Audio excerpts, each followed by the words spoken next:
우리에게 주시는 말씀은 신약성경 마태복음 27장 말씀입니다. 마태복음 27장 1절부터 5절 말씀입니다. 오늘 말씀은 예수님이 빌라도에게 넘겨지는 내용이 기록되어 있습니다. 오늘 말씀을 통해서 우리가 알 수 있는 몇 가지가 있습니다. 첫째로 예수님을 빌라도에게 넘깁니다 라는 것입니다. 예수님을 빌라도에게 넘깁니다. 우리 1절, 2절 말씀 다시 한번 읽어보도록 하겠습니다. 시작. 새벽에 모든 대제사장과 백성의 장로들이 예수를 죽이려고 함께 의논하고 결박하여 끌고 가서 총독 빌라도에게 넘겨주니라. 아멘. 산헤드린 공회는 밤새도록 예수님을 신문하였습니다. 그들은 잠도 자지 않고 예수님을 죽이기 위해 모든 계획을 세웠던 것입니다. 그들은 이미 다 짜놓은 각본에 따라서 예수님을 죽이려고 합니다. 예수님이 어떠한 이야기를 하더라도 그들의 계획은 바꾸지 않을 것입니다. 그렇기 때문에 예수님은 아무 대답도 하지 않으시고 침묵하셨던 것입니다. 여러분, 악한 사람들은 다 자신들의 계획을 세워놓고 그것을 실행하기 위해 어떠한 악이라도 저지릅니다. 대제사장들과 백성의 장로들이 예수님을 빌라도에게 넘기는데요. 결박하여 끌고 가서 총독 빌라도에게 넘겨주니라 라고 되어 있습니다. 사형을 언도할 수 있는 것은 빌라도였고 집행할 수 있는 것도 빌라도였습니다. 그러나 이들은 이미 사형을 결정해 놓고 빌라도를 압박하기 위해 예수를 빌라도에게 넘겨줍니다. 그들은 사형을 집행할 권한이 없었습니다. 사형을 정했지만 실제로는 집행할 권한도 없었으면서도 그것을 미리 정해놓고 예수님을 죽이려고 했던 것입니다. 빌라도는 가이사랴에 주로 머물고 있었는데 6월절과 같이 이스라엘의 특별한 절기 동안에는 예루살렘에 머물고 있었습니다. 왜냐하면 사람들이 많이 몰리는 시기였기 때문에 이때에 밀란이 일어나면 로마에도 부담이 되었기 때문입니다. 그래서 그것을 방지하기 위해 예루살렘에 머물고 있었던 것이죠. 산헤드린 공회는 이것을 잘 알고 있었기에 빌라도가 예루살렘에 와 있는 이 시기 6월절에 예수를 죽이려고 빌라도에게 넘겼던 것입니다.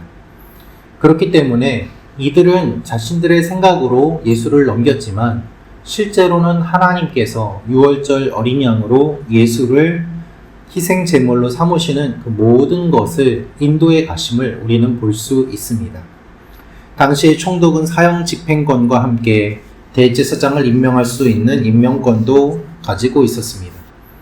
그렇기 때문에 빌라도가 임명한 대제사장이 예수를 사형이라고 정하고 빌라도를 압박하면 빌라도가 그의 말을 들을 수밖에 없다고 이들은 다 생각하였던 것이죠. 악한 세력은 수단과 방법을 가리지 않고 자신들이 원하는 것을 하려고 합니다. 그들은 자신의 목적을 이루기 위해서 여러 세력들과 손을 잡습니다. 예수를 죽이기 위해서 바리새인들과 사두개인들 그리고 대제사장들이 서로 손을 잡습니다. 그들뿐만 아니라 빌라도에게까지 이 일이 넘어가는 것을 볼 수 있습니다. 메시아를 죽이기 위해서 이방인에게까지 손을 벌리는 유대 지도자들의 모습을 볼 수 있습니다. 그들은 이방인을 개 취급하였는데 결국 자신들의 원하는 것을 이루기 위해서는 그것과는 상관없이 이방인의 손을 빌려서 죽이려고 하는 일들이 일어나고 있는 것을 우리가 볼 수 있습니다. 그들은 폭주를 멈추지 않습니다. 이것이 악의 특징입니다. 우리가 예수님께서 재판받으시고 넘겨지시고 돌아가시는 이 모든 과정들을 하나하나 곱씹어 보면 얼마나 사람들이 악하고 또한 그 악한 일들이 자행되고 있는지를 볼 수 있습니다.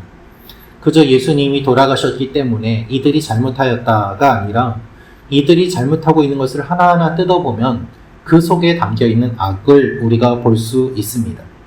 주님은 이렇게 악을 드러내 주십니다. 주님의 십자가의 길을 통하여서 악을 우리가 바라보고 악의 세력들을 기억하며 그 악의 세력에 빠지지 않도록 주님 앞에 더욱더 매달리며 나아가는 여러분과 제가 되기를 원합니다. 두 번째로 알 수 있는 것은 후회해도 소용없습니다 라는 것입니다. 후회해도 소용없습니다. 4절 5절 말씀 같이 읽겠습니다. 시작. 이르되 내가 무죄한 피를 팔고 죄를 범하였도다 하니 그들이 이르되 그것이 우리에게 무슨 상관이냐 내가 당하라 하거늘 유다가 은을 성소에 던져놓고 물러가서 스스로 목매어 죽은지라. 아멘. 베드로는 도망쳤지만 도망쳐도 소용이 없었습니다. 유다는 예수님을 팔고 난 뒤에 후회하였지만 그 후회는 너무 늦었습니다. 예수님의 한 주간의 행적을 살펴보면 수요일날 유다가 예수님을 판 것으로 우리가 볼 수 있습니다. 그리고 난 이후에 하루 이틀 만에 그는 후회하고 자신의 잘못을 깨달았던 것입니다. 그는 이렇게 이야기합니다. 내가 죄 없는 사람의 피를 팔아넘기는 죄를 지었다. 그러나 여러분, 유다가 이것을 깨닫는 것은 너무 늦었습니다. 은 30을 대제사장들과 장로들에게 도로 갖다 주면서 이렇게 말을 하였지만 대제사장과 장로들은 이렇게 대답합니다. 그것이 우리와 무슨 상관이냐? 너희 일이니 네가 알아서 해라 라고 말입니다. 이들은 거래 관계였지 사랑의 관계가 아니었습니다. 이들은 인간적으로 친밀한 것도 아니었고 영적으로 깊은 관계도 아니었습니다.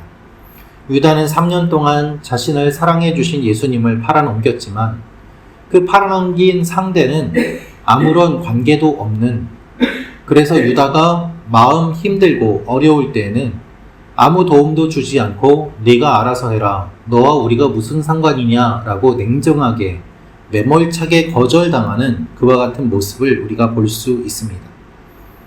유다는 결국 스스로 목매달아 죽었습니다.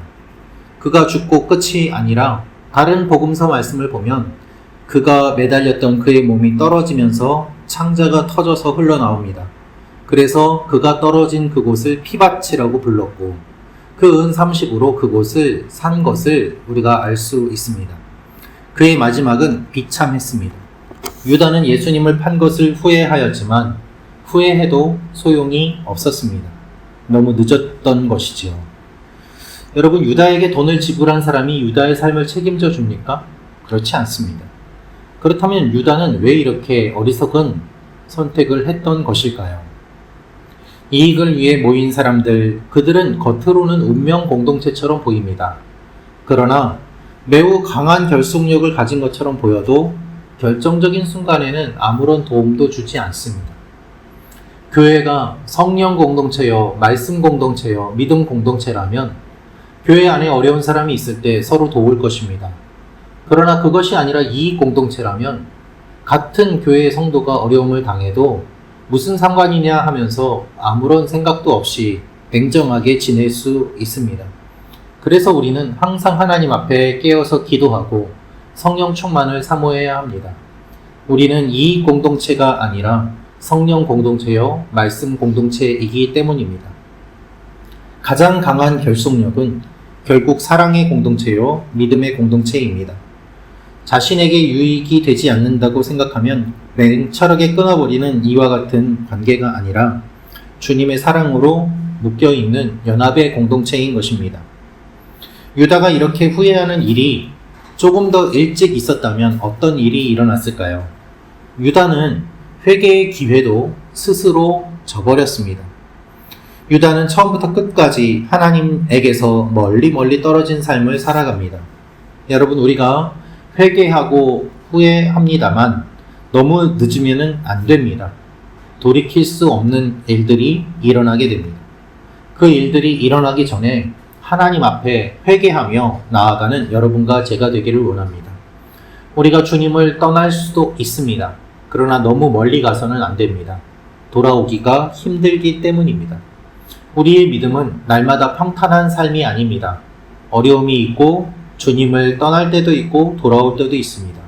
그러나 그 진폭이 너무 커서는 안 되는 것이지요. 오늘도 하나님 앞에 기도하며 나아가는 여러분과 제가 되기를 원합니다. 마지막으로 알 수 있는 것은 빌라도가 여론에 밀려서 잘못된 결론을 내립니다. 라는 것입니다. 빌라도가 여론에 밀려서 잘못된 결론을 내립니다. 우리 마태복음 27장 22절부터 26절 말씀을 같이 읽도록 하겠습니다. 오늘 본문이 길어서 다 읽지는 못하였지만 22절부터 26절 말씀, 뒷부분 말씀은 함께 읽도록 하겠습니다. 마태복음 27장 22절부터 26절 말씀 같이 읽겠습니다. 시작. 빌라도가 이르되 그러면 그리스도라 하는 예수를 내가 어떻게 하랴? 그들이 다 이르되 십자가에 못 박혀야 하겠나이다. 빌라도가 이르되 어찌미냐? 무슨 악한 일을 하였느냐? 그들이 더욱 소리질러 이르되 십자가에 못 박혀야 하겠나이다 하는지라. 빌라도가 아무 성과도 없이 도리어 밀란이 나려는 것을 보고 물을 가져다가 무리 앞에서 손을 씻으며 이르되 이 사람의 피에 대하여 나는 무죄하니 너희가 당하라. 백성이 다 대답하여 이르되 그 피를 우리와 우리 자손에게 돌릴지어다 하거늘 이에 바라바는 그들에게 놓아주고 예수는 채찍질하고 십자가에 못 박히게 넘겨주니라. 아멘. 종교 지도자들이 예수님을 빌라도에게 넘겼지만 빌라도는 사람들의 눈치를 봅니다. 빌라도는 예수님이 죄 없는 것을 잘 알고 있었지만 밀란이 날까봐 두려워하였다라고 되어 있습니다. 예수님을 십자가에 못 박히게 넘겨진 이유가 바로 이것입니다. 그는 지도자였지만 지도자답지 못한 지도자였습니다. 그는 공정한 재판을 하지 않습니다. 사람들을 두려워합니다. 바라바가 악한 죄수이고 예수님이 죄가 없는 것을 알지만 그럼에도 불구하고 바라바를 놓아줍니다. 왜냐하면 사람들이 요구하였기 때문입니다. 여러분, 죄인들이 죄인을 풀어주라고 외칩니다. 사람들은 무엇이 옳고 무엇이 그른지를 잘 모릅니다. 예수님이 죄가 없고 바라바가 죄가 있음에도 불구하고 예수님을 죽이고 바라바를 놓아주라고 합니다. 이것이 사람들의 모습입니다. 죄인이 죄인을 풀어주라고 외치고 오히려 의인을 죽이라고 외치는 이 모순된 모습을 우리가 오늘 말씀을 통해서 볼 수 있습니다. 바라바가 풀려나면 그가 하는 일은 무엇일까요? 또 사람을 괴롭히고 강도짓을 하고 살인을 저지르는 죄를 퍼뜨리는 일밖에 그가 할 수 있는 일이 없지 않습니까? 예수님이 풀려나시면 어떤 일을 할까요? 사람을 살리고 하나님 나라를 선포하는 생명을 전하는 일, 그 일을 하시지 않겠습니까? 그럼에도 불구하고 바라바를 풀어주라고 합니다. 누가 봐도 자명한 일인데 사람들도 빌라도도 눈을 감는 것이죠. 빌라도는 자신의 죄를 감추기 위해서 물을 가져오라고 하고 손을 씻습니다. 나는 무죄하다라는 것을 행동으로 보이는 것이죠. 그러나 그렇다고 하여서 그의 죄가 덮어지는 것은 아닙니다. 그는 2000년이 넘게 교회에 계속해서 기억되어 왔습니다. 예배 때마다 사도신경에 그의 이름이 거론되고 그가 했던 일들을 우리 성도들은 다 기억하고 있습니다. 본디오 빌라도에게 고난받으심을 2000년 동안 잊지 않았고 빌라도의 이 선택이 잘못된 것임을 주님 오실 그날까지 영원히 기억하게 될 것입니다. 그의 잘못된 선택이 이와 같은 결과를 가져온 것이죠. 빌라도에게 예수를 십자가에 못 박고 바라바를 풀어주라는 군중의 요청은 바로 우리의 요청이기도 합니다. 우리도 그렇습니다. 예수님이 필요 없고 우리가 원하는 것만 들어달라고 요청할 때가 얼마나 많이 있습니까? 여론에 밀려서 제대로 판결하지 못한 빌라도는 어떻습니까? 우리도 빌라도처럼 진리가 아니라 여론에 밀려 지낼 때도 많지 않습니까? 빌라도의 모습과 군중의 모습은 바로 우리의 모습이기도 합니다. 주님은 친히 이 모든 일을 겪으심으로 우리의 모습을 보여주시는 것입니다. 그래서 우리가 날마다 기도하지 않으면 살아갈 수 없습니다.